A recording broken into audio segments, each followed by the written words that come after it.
Hey everybody. Oh wow, that sun's bright. Campsite for last night. What a beautiful backdrop.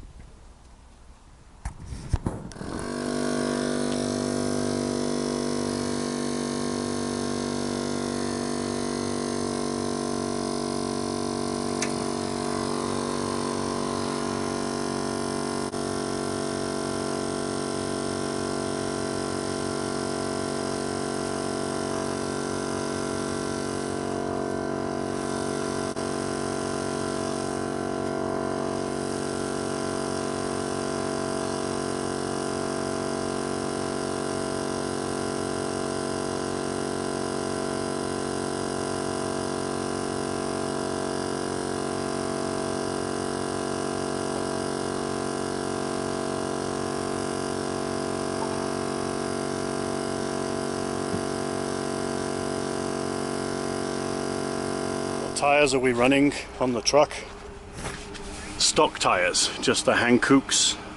They are 20-inch. You can see the trail that we did last night. Definitely on the sidewalls, they were deflated down enough that we didn't have to deal with anything. Nothing fancy about the tread. They are I guess an all-terrain tire. It says ATM by Hankook, but you know, they work really well so far. Didn't have a problem with them. I'm quite happy with the amount of tread on the sidewall. These will get replaced, but right now, for what we're doing, is not worth changing a brand new set of tires out for a brand new set of tires. We're probably going to go to what we've got on the trailer and go to the General Grabber ATX tire. They worked well on the trailer as well. Let's go and have a look at those.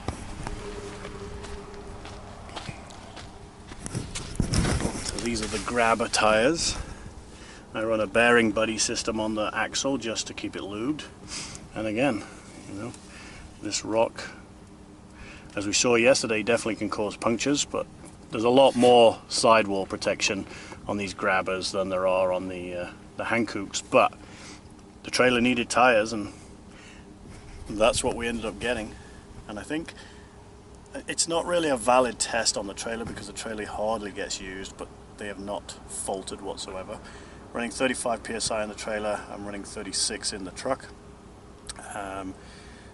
Albeit that the temperatures yesterday were up at 41, 42 psi, just because of the distance and the temperature outside. So we're going to keep our eye on that. The truck has trailer monitoring, the truck has tire pressure monitoring, so we can watch all of that. What? Can you tell me if the trip switch for the headboard USB is tripped?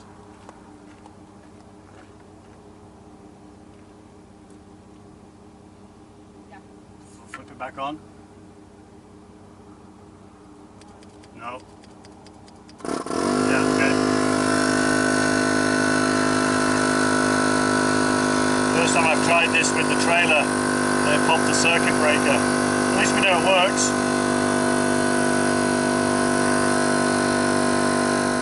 Well, we're super excited. We're driving into Moab finally after a lovely night's camp.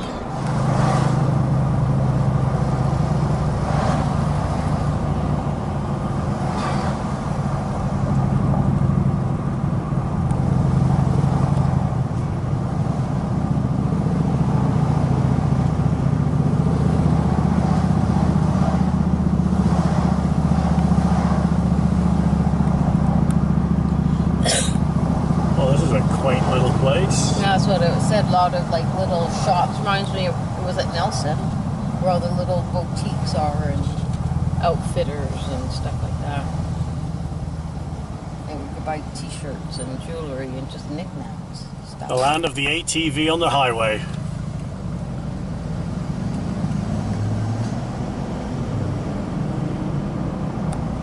As we started to look at the maps, we realized we were going to be pulling into Moab, and I did not realize the extent of how much this place would draw us back. What an amazing day. It was the most spectacular place that I could ever imagine. and I'm definitely going to be coming back here to take some adventurous trips on some of the off-road vehicles that are around this neighborhood. We didn't do too much videoing, but what we did do is relax and catch up on a lot of sleep. A well-deserved rest.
Hey everybody, well we're back.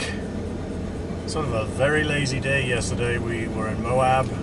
Didn't really do a lot in the way of filming, but we did swim the Colorado River. Destination is ahead. We did walk to Corona Arch, and then we did Arches National Park. Corona Arch, what a fantastic hike. Really hot, bearing in mind the time of day that we took to travel here. I think we left at lunchtime. Sandstone. You can tell by Sandra's face how demanding this hike was, and it was only about 1 kilometer away. By the end of it, we found the Colorado River and we went for a swim, a well-deserved swim. Came out and had some lunch. We even had a nap.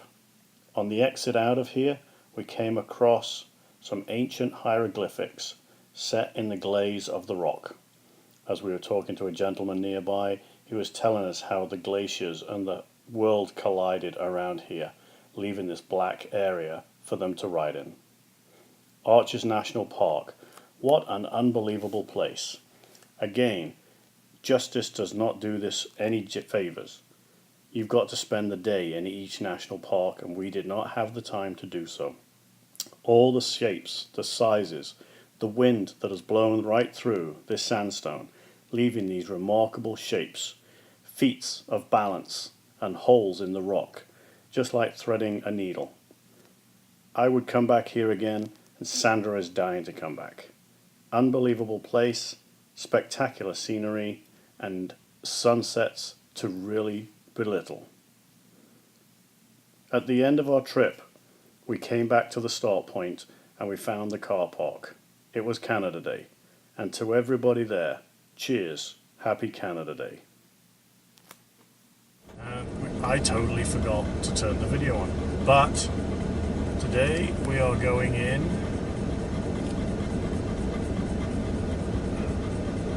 Okay, we just found out that we are not allowed to take the trailer with us, and we are at Mesa Verde, and we're going to go in and check this place out.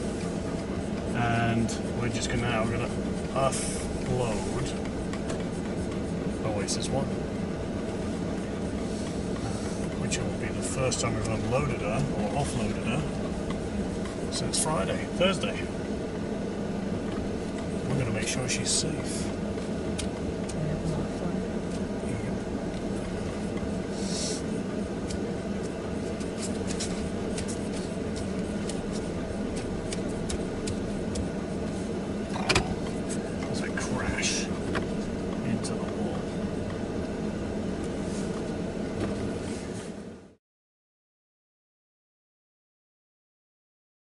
So, my amazing G-Shock watch, which has altimeter on it, says we're at 2238 meters, which is around 7,000 feet. That's the highest I've been in a car. This is pretty cool. We We've been averaging 5,000 feet in Utah, and now we're in Colorado.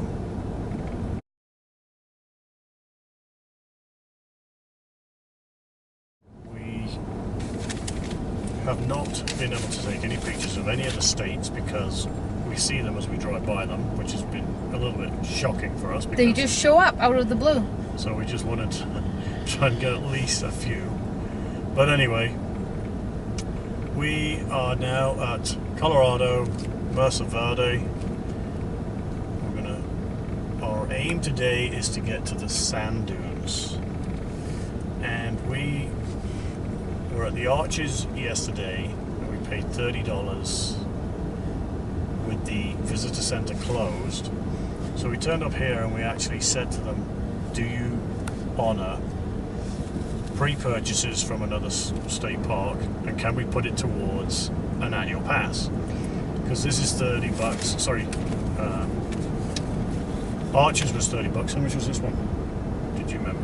I don't remember. I think this is $25 to $30. So there's, $55, $60, and an annual pass is only $80. We're going to go to the sand dunes. That also is going to cost to go in there. And of course, the lady said, very nicely, when we asked if we could use our $30 that we used yesterday, and she said, of course you can, as long as it's for the national parks. Go through a mountain.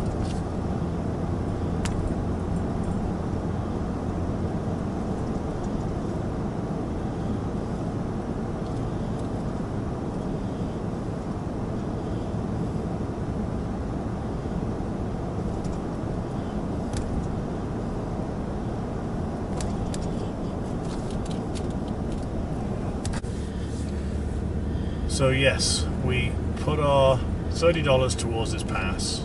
It's still ultimately $80, but 3 parks should basically pay for that off. The state park pass also covers the national monuments and Forest Service campground passes for parking. I'm not quite sure about that yet. We were told BLM, but BLM is free. They mentioned Forest Road, Forest Services. We need to hang it from our mirror. I believe that is if parking is charged. That does not apply to the campsite fees, and that is my understanding of that too. So, yeah, we're hoping, even if we don't go to see any more national monuments or parks in this next 12 months from now, our park pass will have actually paid for itself. So there's a good hint there for you. If you're going to do more than a couple of parks, look into the park pass. And on the back, which is quite nice, yes and no, because our Canadian pass didn't need to have anybody holding the pass. It was good for 7 people. When you turn up, you have to have your ID, but it gives you 2 persons of ID on the back, 2 signatures. So that's sort of good, but also a bit bad, because the parks pass to me should be free for a carload. So yeah, but at least somebody gets their license out or stuff like that, they can actually hand it over to the guard while the driver's doing their business with concentration. Yeah. So there are 3 or 4 different sites at Mesa Verde. These are dwellings that are carved into the side of the mountains, and we're looking forward to it. Trees are back. I say the trees are back because in year 2000, they had a forest fire on the mountain, and it was all dead trees.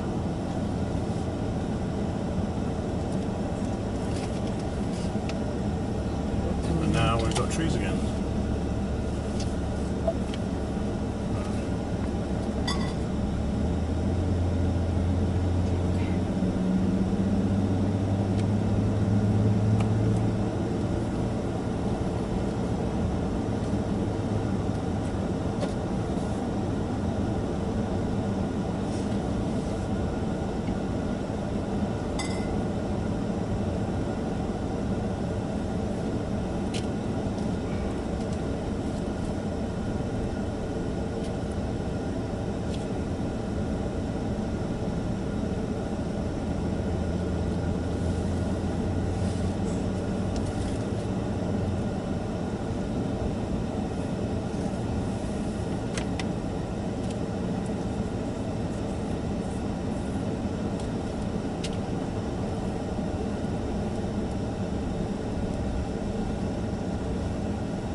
Park Point Overlook was the highest elevation, 8,572.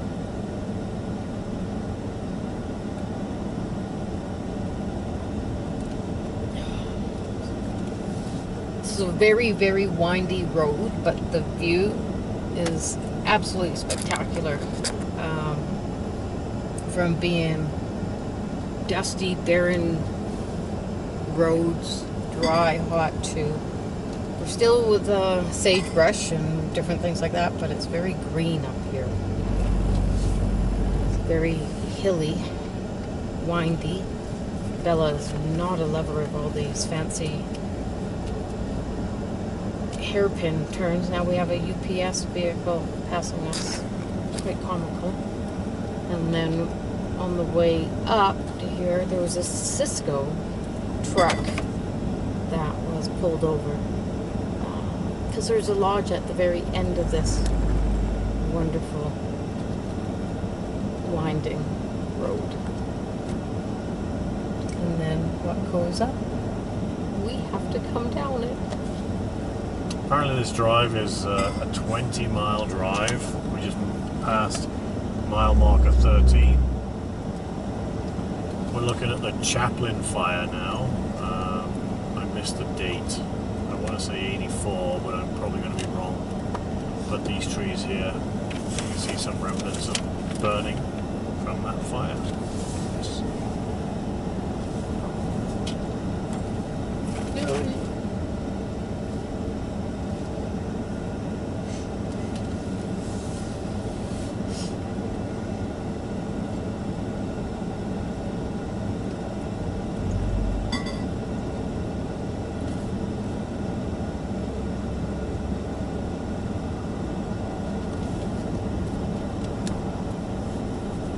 So we're in the first stages of the school summer holidays, and parks everywhere that we've been so far have been really busy. So prime time for tourism, of which we are a part of, but it's one of those things where we want to be away in the sun.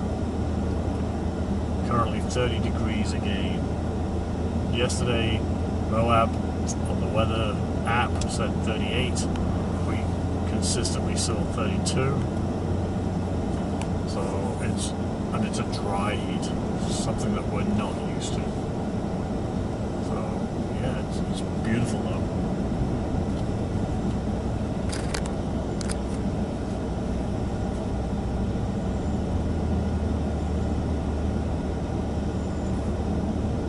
Oh my goodness, it's gone dark because there's a big cloud above us.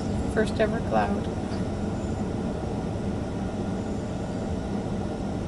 Oh, looks like we're coming up to the first site. Now there's some big lodge up here and a restaurant. Not quite sure. It looks like you can live up here permanently all year round because there's condos up here. So there's a Farview Lodge.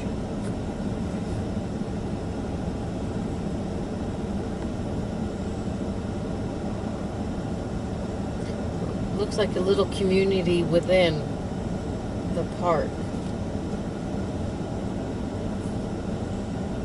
Weatherall, so longhouse, step house. The step houses, apparently you go up lots of ladders to get to certain areas. Where do we go? Up here. Following the signs still, okay. Road open till 7 p.m.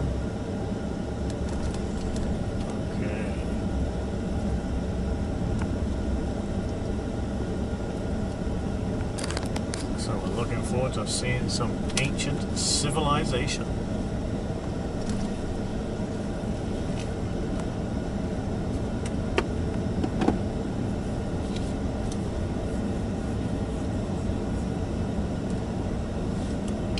I think Sandra just read there that the highest point was 8,500. There was a marker. I'm going to try and get a picture of it. It was 8,300 and change.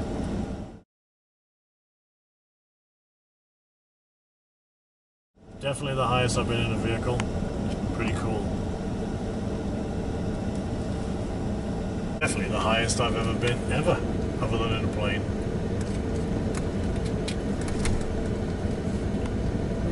Thought I'd be more out of breath, to be honest with you, and I don't seem to be, but we're not doing any strenuous activity.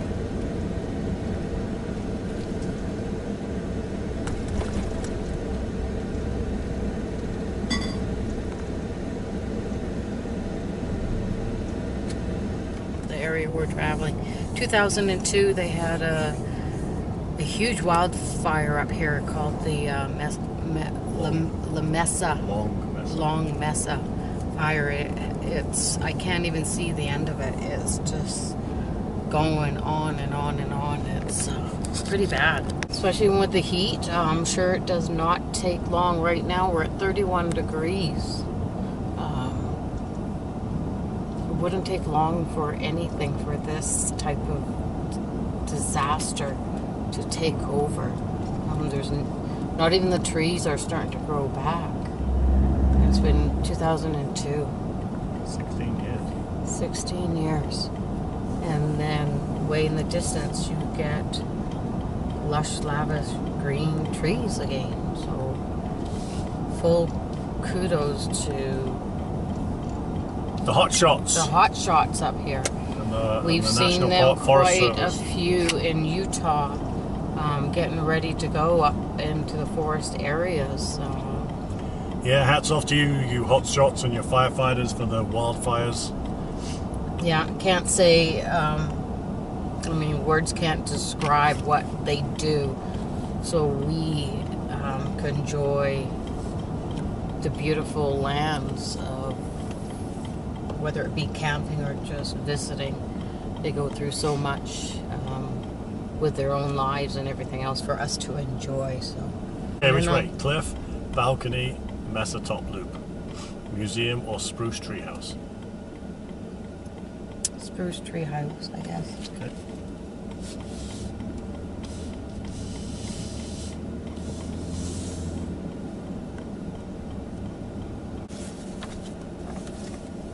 Says you should spend the full day in this park so you can see everything.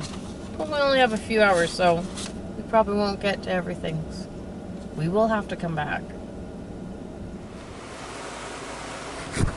So we're on the Cliff Palace tour. I'm going to hike down.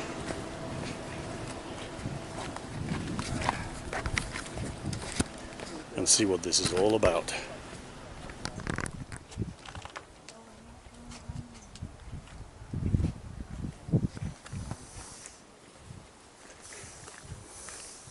That is pretty spectacular, I must admit.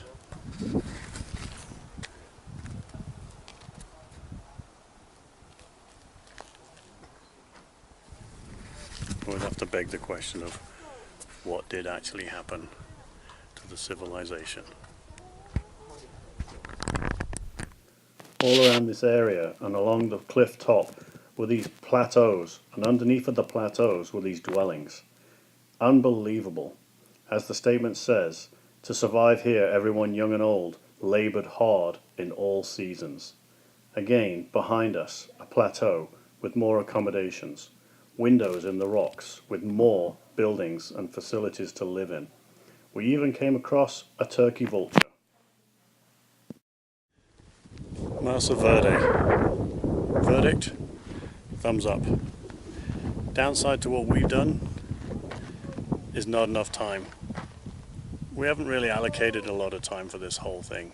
So behind me is the Cedar Tree Tower, part of Mesa Verde. 20 miles to get to one area. There's another 20 miles to get to another area, which is perfect, but you've got to get here in the morning. Don't turn up at 1:30, 2 o'clock like we have. These have blown my mind in the way of national parks. Arches yesterday, today. The reason is just they're so vast. Couldn't believe how vast they are. Pets. Bella's with us. It's tough on her.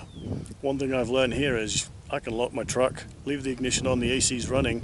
In small, close areas, she can stay in. But if it's a long area that you've got to walk down to, 300 yards, it's too far away, she can't stay in the car. The ground is hot. 24 to 32 degrees when we're in July. Well, yeah, July. It just burns a pad, so we're looking after her. So, disappointment on our behalf because of our lack of knowledge. But the sights are amazing. The history is amazing. Who would have thought there was so much to see and do? And there is. You're just driving around this perimeter and just looking at these buildings that medieval people have built. It's awesome. So,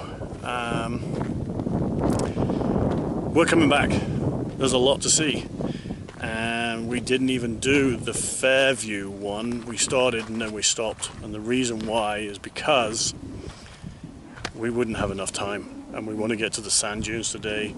Don't forget, this trip is a 10-day vacation for us.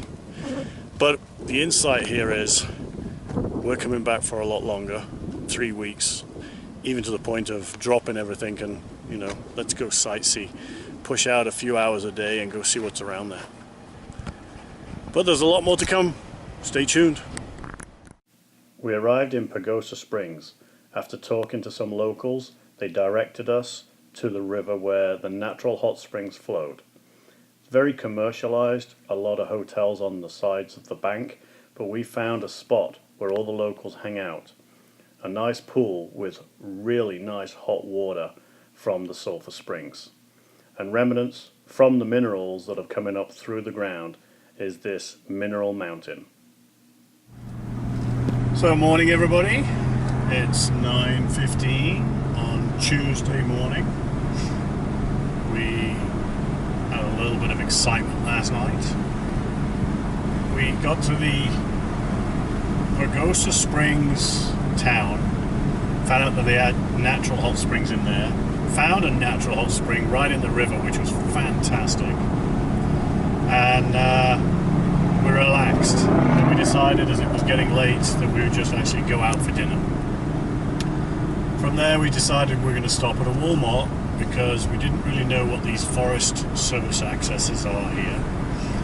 Listening to some conversations, eavesdropping as we do, people were talking about, you know, people getting fined and this and that, and I'm like, this doesn't make any sense on forest roads.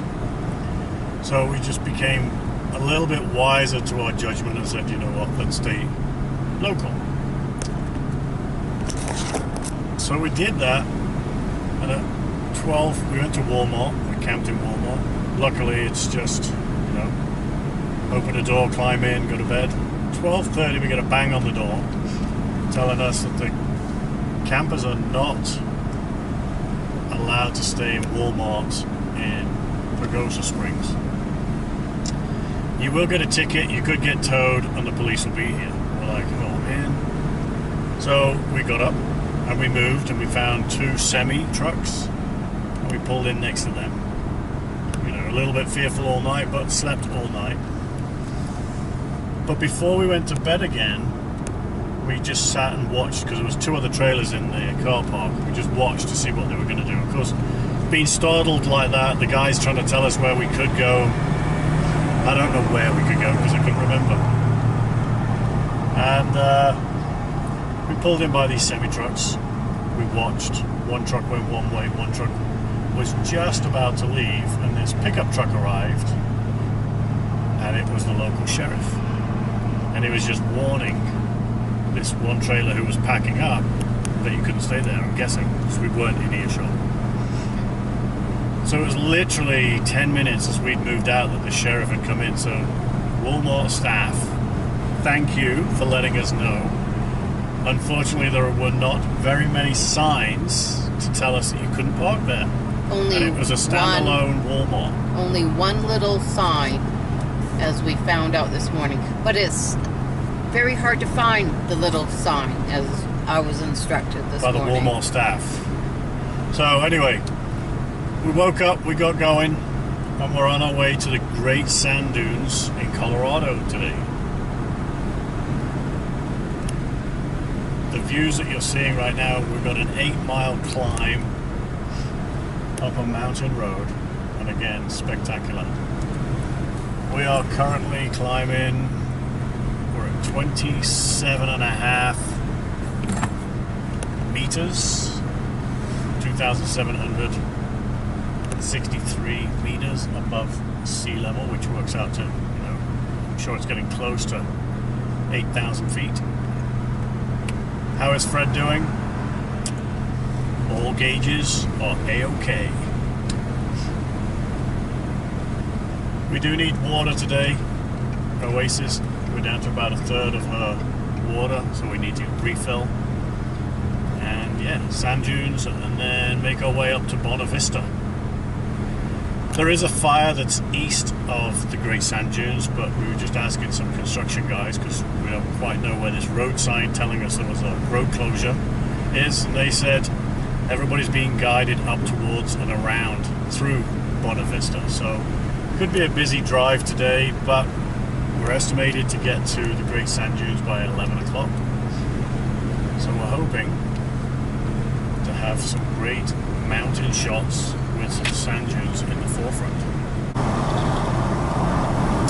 Well, there's pastures here. Ski area.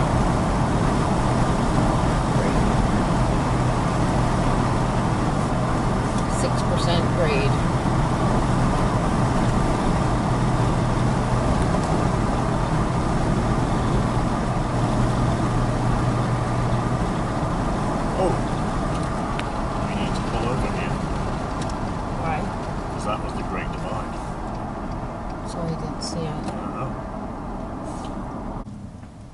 Proceed on US 160.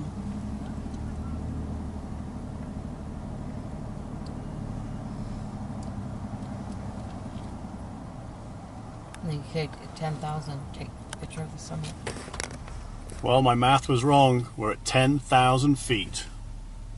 Nearly 11,000 feet. 10,856 to be exact.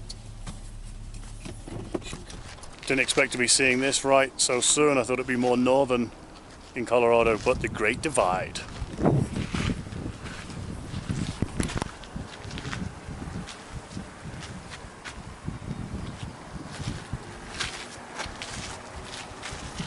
So, the Colorado River splitting east from west.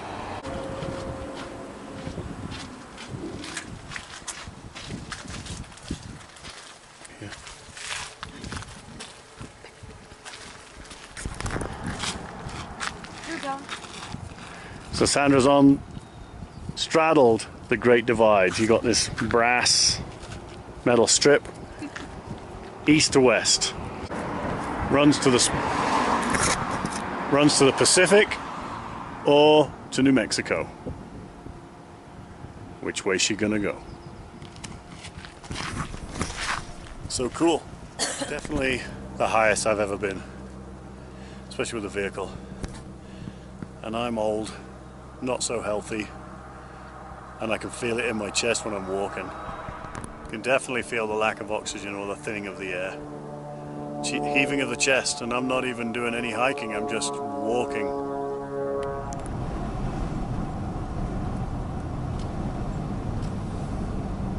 I must admit, they do their signage on roads. Fantastic. Yeah.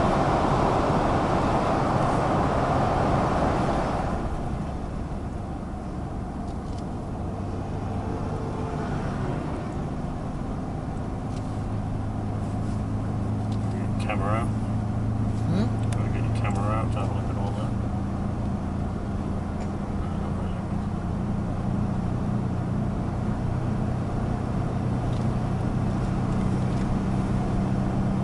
Can you stay there? You're okay. You're okay. We'll calm down.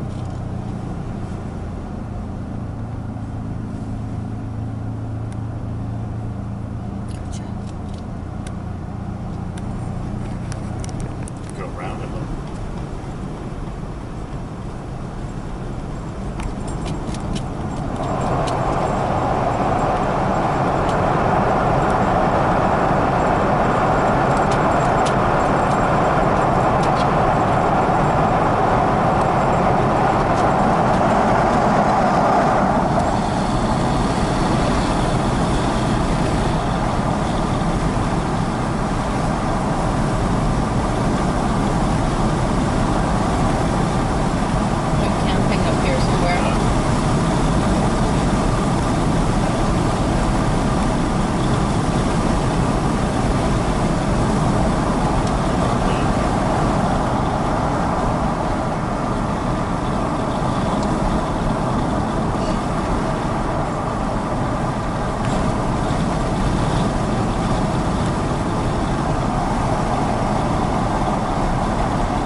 To the left, just behind my antenna, you can see the Great Sand Dune, the sandy color hill in the forefront of the Fortina Mountains. It just shows the size of this massive Great Sand Dune, and as Sandra said, 17 minutes away.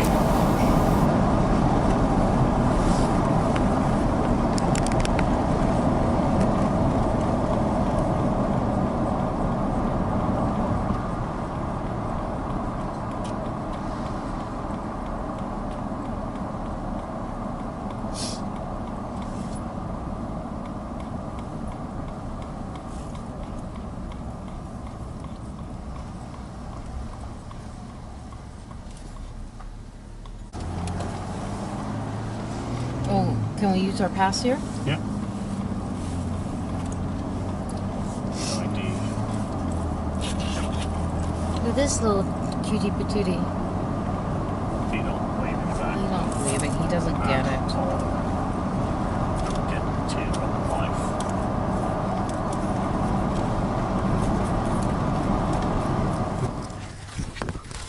She's coming. And one of the nice things so far that we've met with the national parks is we can take Bella. But I don't know how hot this sand's going to be with her paws, so we might not last very long. So we'll find out. Bella, go say hi. Oh, come here, but how about in the shade? So we're just walking on the sand now. Her name is Bella. Wow. I need some ocean. There's no water here. Welcome. Look at that. Crazy. Sand's a bit warm though. I'm not sure how far Bella's going to last on this. In true sand, it's 1 foot in front of the other.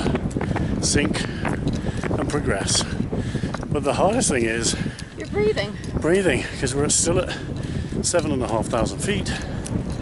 So we haven't done anything for the last 4 days. This is the fun bit. Use some of that energy up. First point is this first hump, then we'll see where we go from there. We returned Bella to the car. She ran on the sand for a bit, which she wanted to do, and then the sand was hot and she ran straight to our legs, which means that it's too hot for her. And we ran literally, because we had only made it about 100 yards, I ran her straight to shade, put her back in the truck where she can cool down.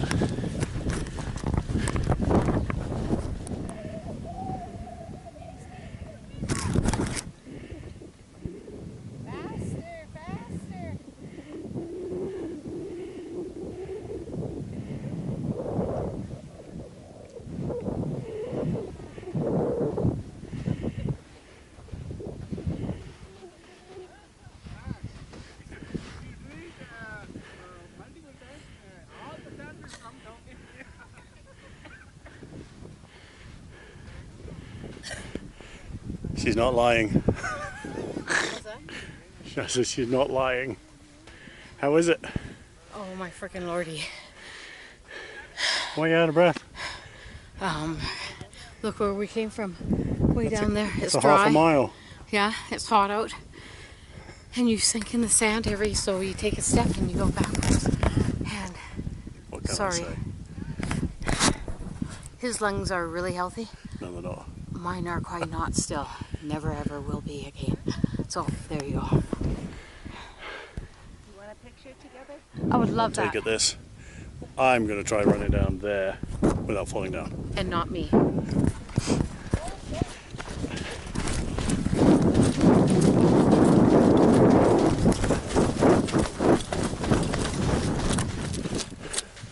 We did it!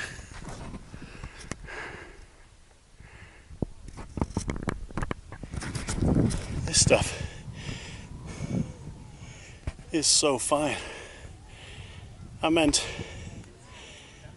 when we said we were coming here, I was like, okay, it's a big sand dune, middle of nowhere.